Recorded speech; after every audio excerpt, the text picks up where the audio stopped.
Moraï Verabotaï, Mishpaha Ikara, chers amis, nous abordons à présent cette semaine la paracha de Yitro, paracha centrale vraiment de toute la Torah. Et ce qui est étonnant, c'est qu'elle commence par la visite d'un personnage tout à fait étrange, pas pour Moshe puisque c'était son beau-père, il s'agit de Yitro, Vaishma Yitro. C'est-à-dire étonnant que ce soit le seul personnage qui avait entendu, paraît-il, le miracle de Kriyat Yamsouf, la mer Rouge qui s'ouvre, ainsi que la victoire de Yoshua contre Amalek qui nous a attaqués, alors qu'Amalek véritablement ne voulait pas attaquer les peuples juifs en tant que tels, mais il voulait attaquer Hazvé Shalom, le bon Dieu. On a dit de lui qu'il y a dans Al-Tessia, Milhamel Adonai Amalek. Il n'avait aucune raison de nous attaquer puisqu'on n'a pas des tentatives de prendre son territoire, ni au niveau économique, ni quoi que ce soit. Beseder, Timhed, Kher Amalek.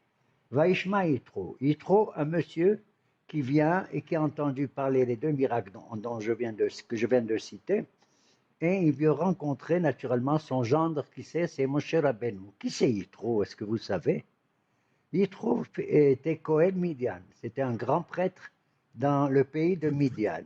Mais qui c'est Midian? C'est le nom d'un personnage, Nachon. Qui est Midian? Incroyable mais vrai, Midian, c'est le fils de qui? De Abraham Avinu. Jusqu'à présent, moi je croyais qu'Abraham il a eu Ishmaël, Nachon, et après Yitzhak.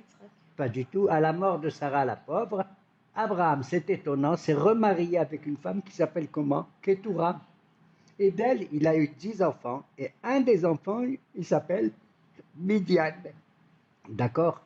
Donc il y a au niveau génétique quelque chose d'abrahamique, c'est ce personnage qui s'appelle Yitro. Mais le problème avec lui, c'est qu'il a fait la connaissance de toutes les formes de Avodazara qu'il y a, mais il a été complètement sidéré de voir quelle était l'intervention, les miracles qu'Hachem il a fait pour Am Israël à la sortie d'Égypte. Voilà, Vaishma Yitro. Il n'y a que Yitro qui a entendu, alors que normalement, les autres pays, ils auraient dû entendre et venir aussi. Puisque dans la, comment on appelle, dans la Kriyat Yamsouf, dans la Shira, on dit Azni Bahalo Alufedo, Mele Moab, Hazem Ram, Namouro, Kolosh Bekenam. Toutes les nations, ils ont eu peur, ils ont tremblé de voir comment Hachem il intervient au profit d'Israël. Mais aucun n'est venu, si ce n'est que Yitro. Il a entendu. Et il arrive, et au moment où il annonce les venues avec Tzipora, la femme de Moshe, et les deux enfants, c'est Gershom et Eliezer, quand il apprend la chose, Moshe va à sa rencontre, il l'embrasse, prosterne devant lui. C'est une manière de faire le respect, se prosterner. Hein? Et avec lui vient Aaron.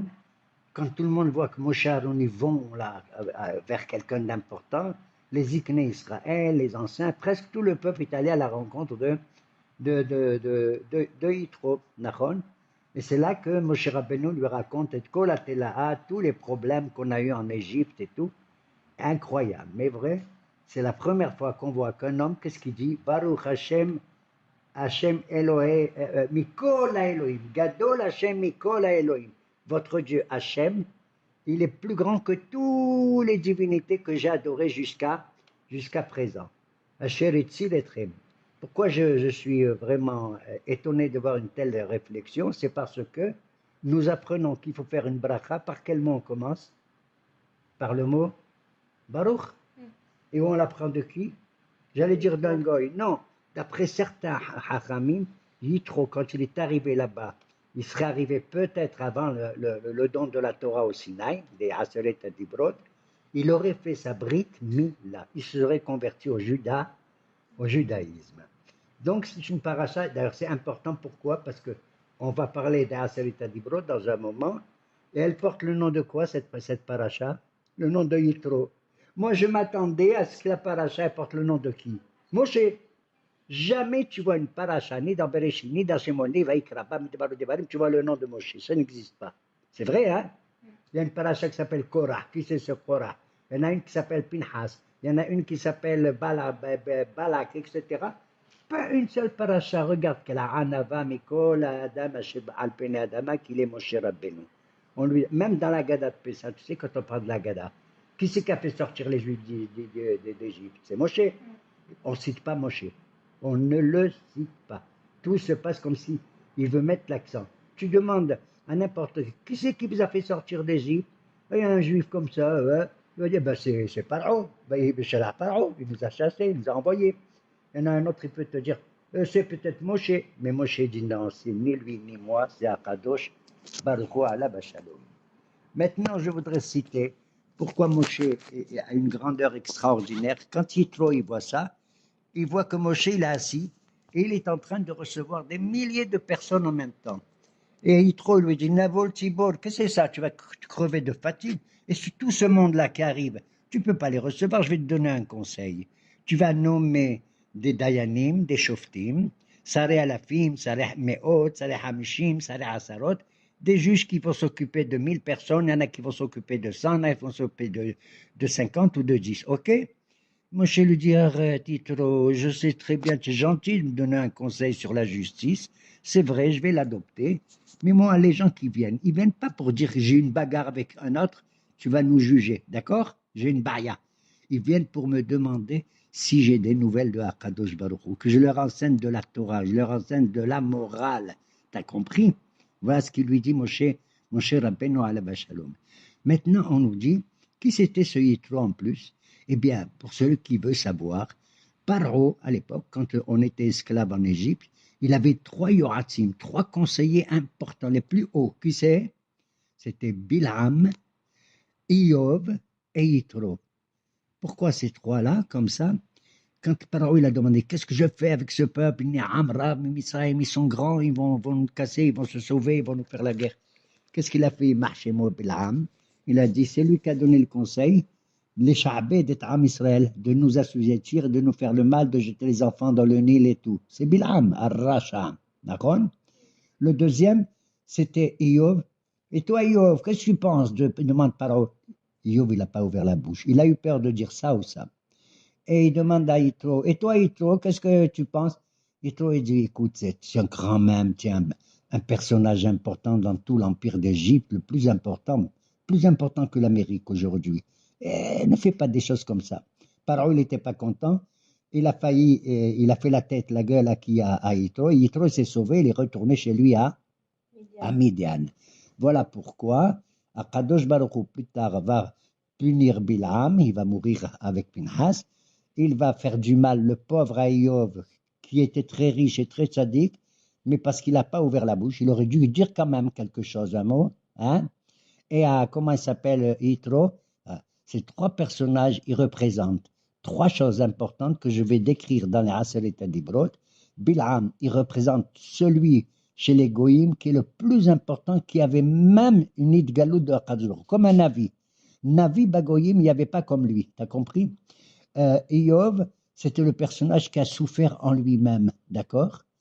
Donc, Bilham, c'est Ben Adam Lamakom. Si vous avez du bon Dieu, il avait des grandes révélations. Iyov, c'est par rapport à lui-même qu'il a souffert. Et Ben Adam Le'atzmo. Et comment il s'appelle le troisième? C'est Yitro.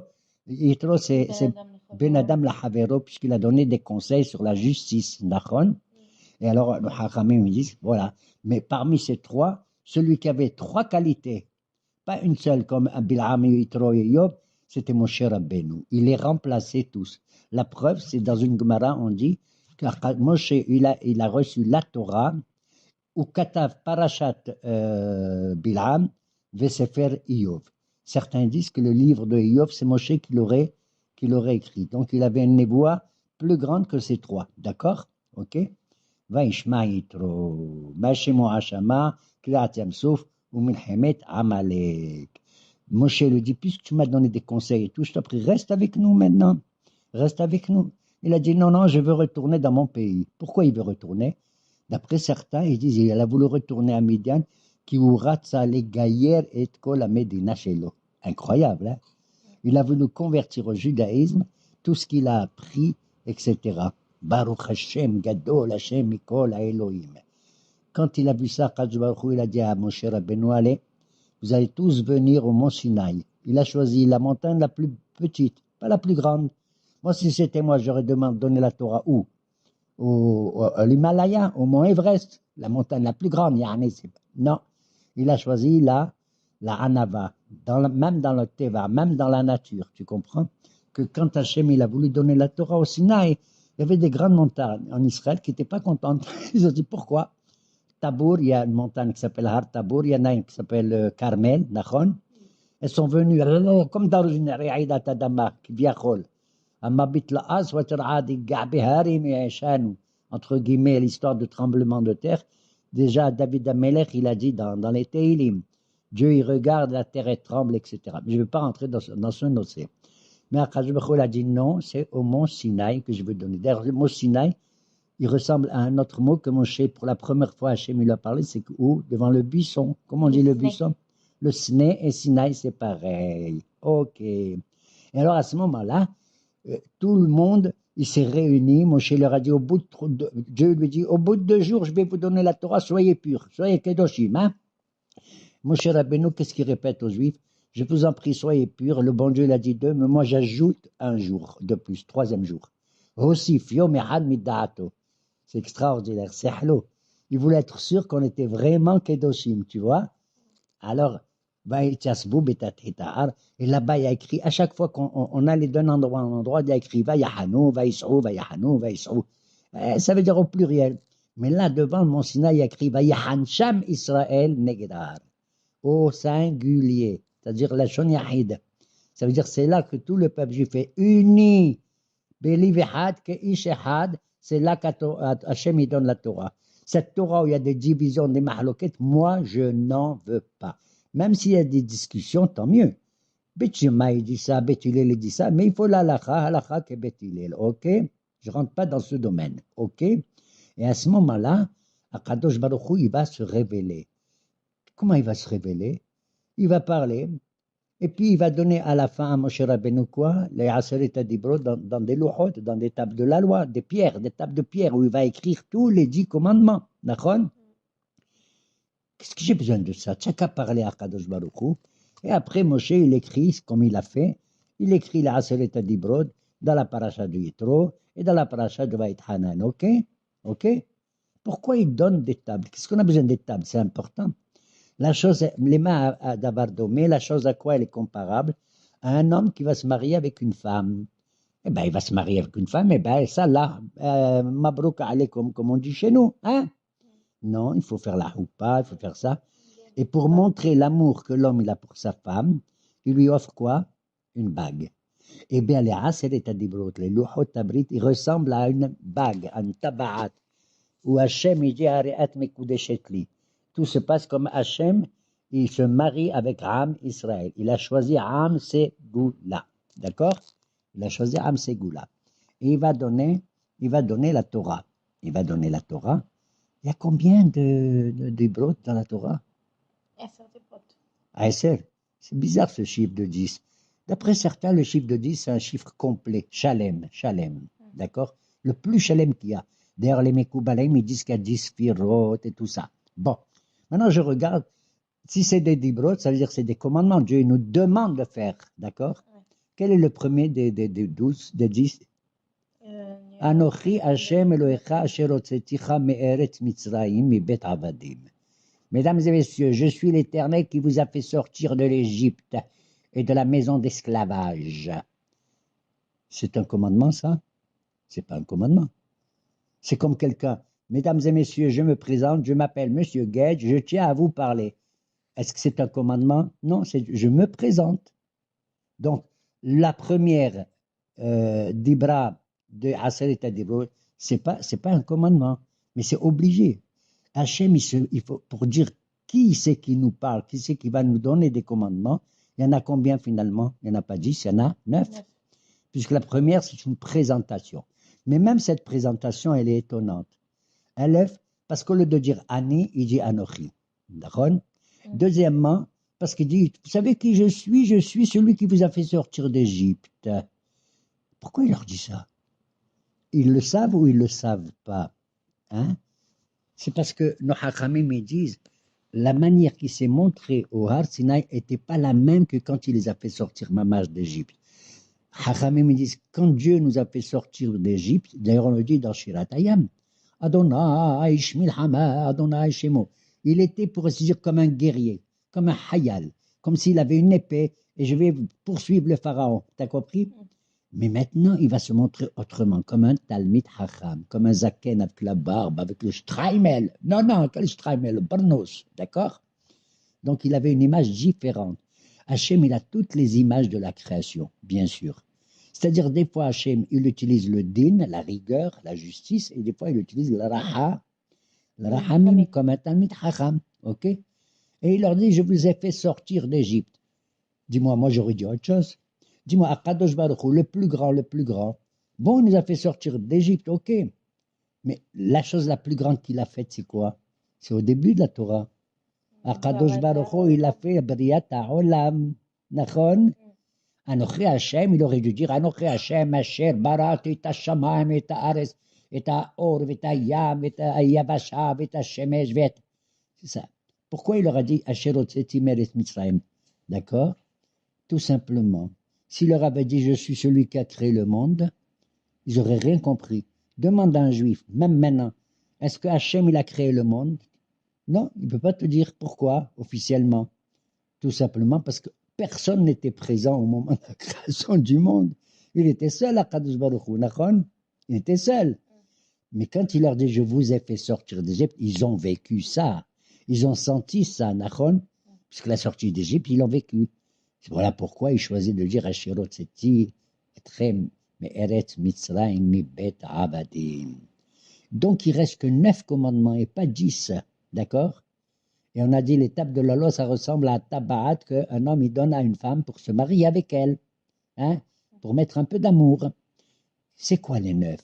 Dis-moi, au niveau mathématique, 9, ça fait combien? 9, ça fait 3 fois 3.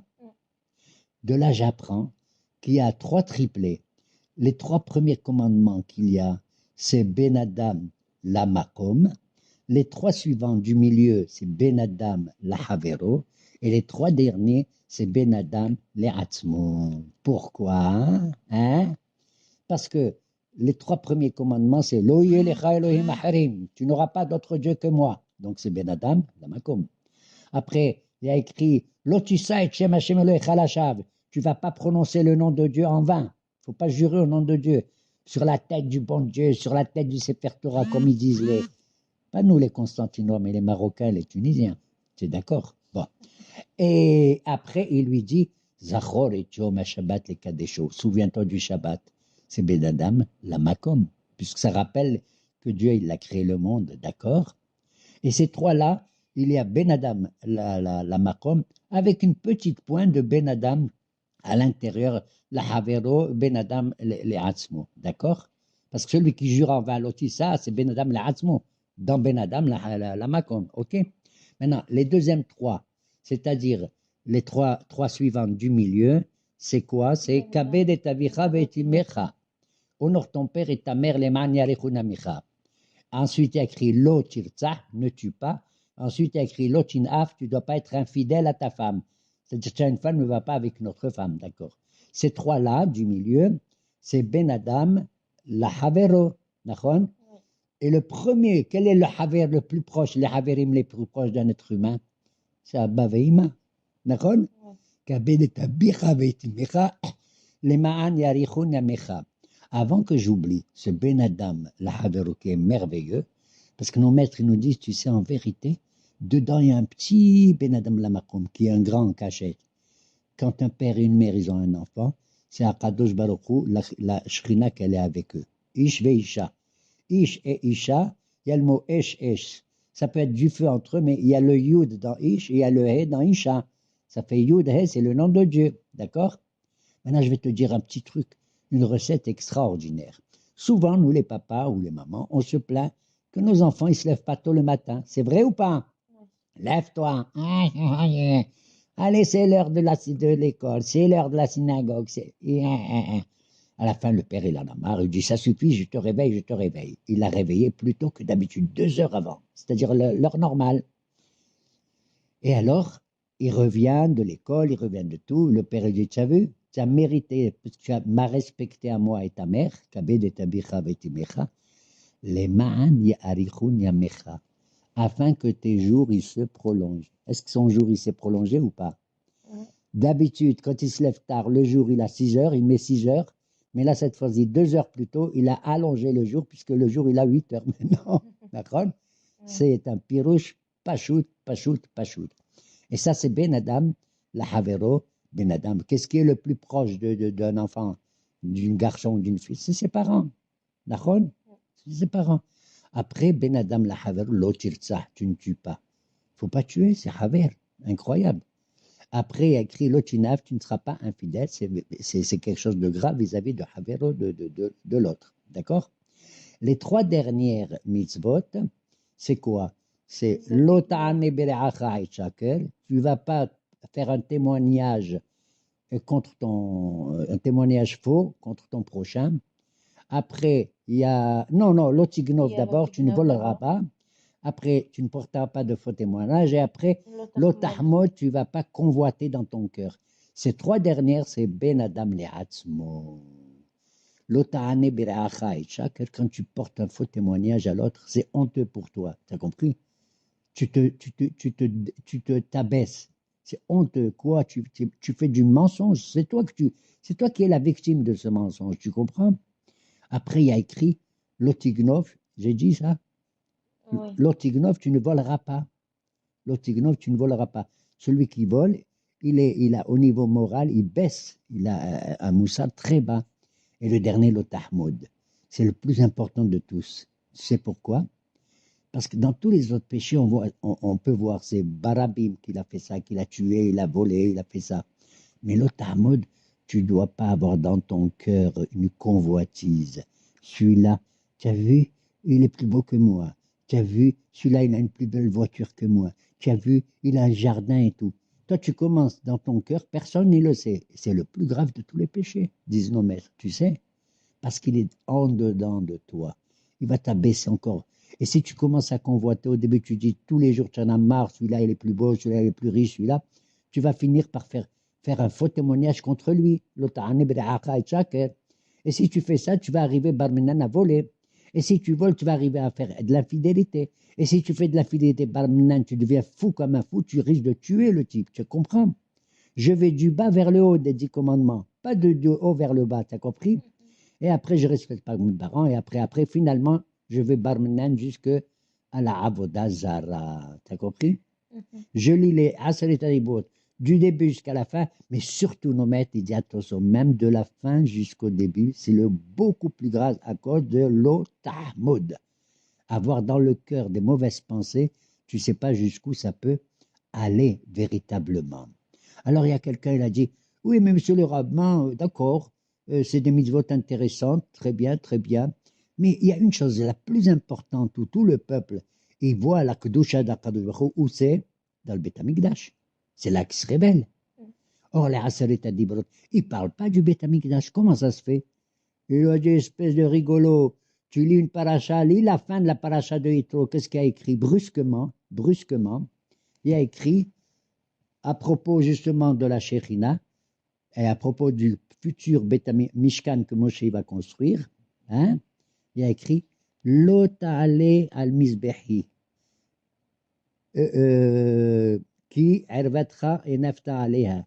Tu ne dois pas monter sur mon mizbeah, là où on fait les korbanot, avec des marches, avec des escaliers. Tu dois faire une rempart qui monte comme ça, tu vois. Pourquoi? Pour ne pas montrer la irva, les arayot, voir la nudité du Kohen qui monte. Il a écrit, si tu construis avec les pierres de mon misbéa, lotanif alehem barzel, tu ne dois pas mettre le fer avec du barzel, avec du fer, avec du hereb, un couteau, d'accord?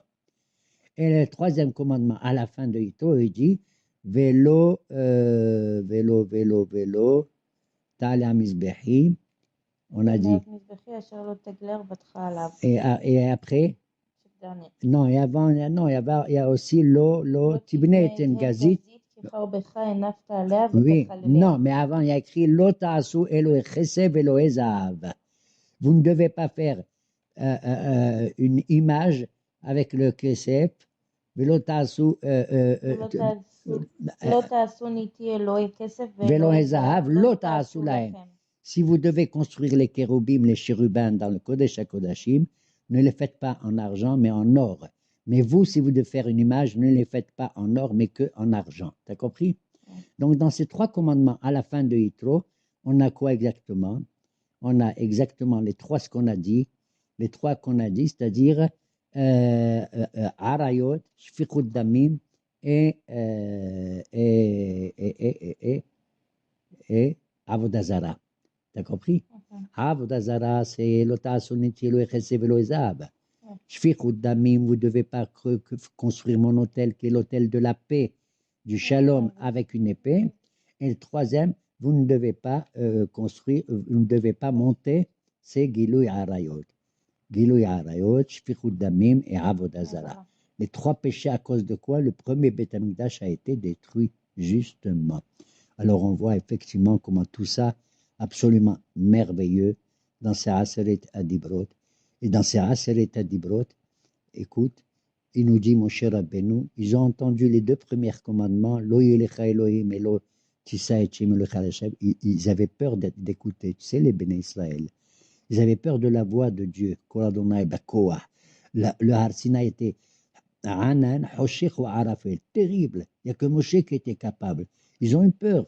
Il y en a qui disent qu'ils ont tellement eu peur qu'ils se sont sauvés et que les malachim sont obligés de les ramener comme un papa, il prend par la main son fils. D'accord?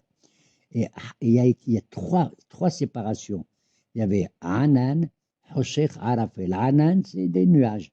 Après, Hoshech, c'est plus sombre. Arafel, c'est pire, tu ne peux pas approcher. Voilà pourquoi quand on fait la Hamida, la Shemona Esrei, quand on commence la Hamida et quand on l'a fini, on fait 3 pas, tu le sais? On fait 3 pas pour rappel qu'on sort de Hanan, Hoshech et Hanan, Hoshech et Arafel. Nachon?